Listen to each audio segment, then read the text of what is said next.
ஹாய்ங்க, இன்றைக்கி ரொம்பவே சூப்பராக ஹெல்த்தியான ஒரு ரெசிபி தான். சூப்பரான ஒரு பச்சைப்பயிறு சாலட். பச்சைப்பயிரை வந்து நம்ம எப்படி சேர்த்துக்கிட்டாலுமே உடம்புக்கு ரொம்ப நல்லது.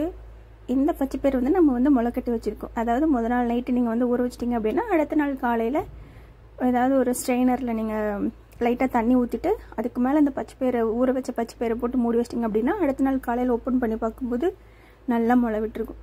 இல்லை இவ்வளோ வேலை செய்யணும் அப்படின்னா இட்லி துணி இருக்கு இல்லையா, அதில் நம்ம ஊற வச்ச பச்சைப்பயிரை போட்டுட்டு மூடி போட்டு அப்படியே சும்மா ஒரு பாக்ஸ்குள்ளேயோ பவுல்லையோ போட்டு மூடி வச்சிட்டிங்க அப்படின்னா நல்லா முளை விட்டு வந்திருக்கும். ஸோ இப்போ இதை வச்சு தான் ஒரு சாலட் பண்ண போகிறோம். வாங்க எப்படி செய்யலாங்கிறத பார்க்கலாம். ஸோ ஒரு பவுலில் நம்ம பச்சைப்பயிரை உள்ளே சேர்த்திக்கலாம். சேர்த்துட்டு இது கூட உங்களுக்கு என்ன வெஜிடபிள்ஸ் வேணுனாலும் நீங்கள் சேர்த்திக்கலாம். நான் கொஞ்சம் மாங்காய், கேரட், அதுக்கப்புறமா ஒரு வெங்காயம் குட்டி குட்டியாக கட் பண்ணியிருக்கேன். அதுக்கப்புறமா கொத்தமல்லி. இதில் நீங்கள் வேக வச்ச நிலக்கடலை இருந்தால் அதையுமே சேர்த்துக்கோங்க, நல்லாயிருக்கும். இப்போது இது கூட கொஞ்சமாக லெமனும் உப்பு சேர்த்துட்டு நல்லா கலந்து விட்டுருங்க.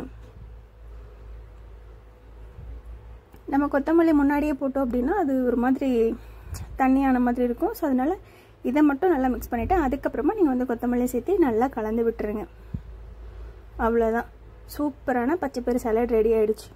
ஸோ ஈவினிங் டைமில் ஏதாவது ஸ்நாக்ஸ் சாப்பிட்ணும் அப்படின்ற கிரேவிங்ஸ்லாம் இருக்குது அப்படின்னா இந்த மாதிரி நீங்கள் ட்ரை பண்ணி பாருங்கள். சூப்பராக இருக்கும் அண்ட் ரொம்ப ஹெல்த்தியும் கூட.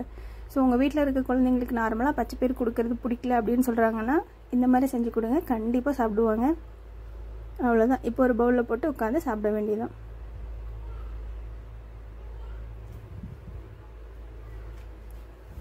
ஸோ சம்மர் லீவுக்கு வீட்டில் இருக்க குழந்தைங்களுக்கு ஏதாவது ஸ்நாக்ஸ் செஞ்சு கொடுத்துட்டே இருக்கணும்னு நினைக்கிறீங்களா, இதையும் ஒரு டைம் ட்ரை பண்ணி பாருங்கள். தேங்க்யூ.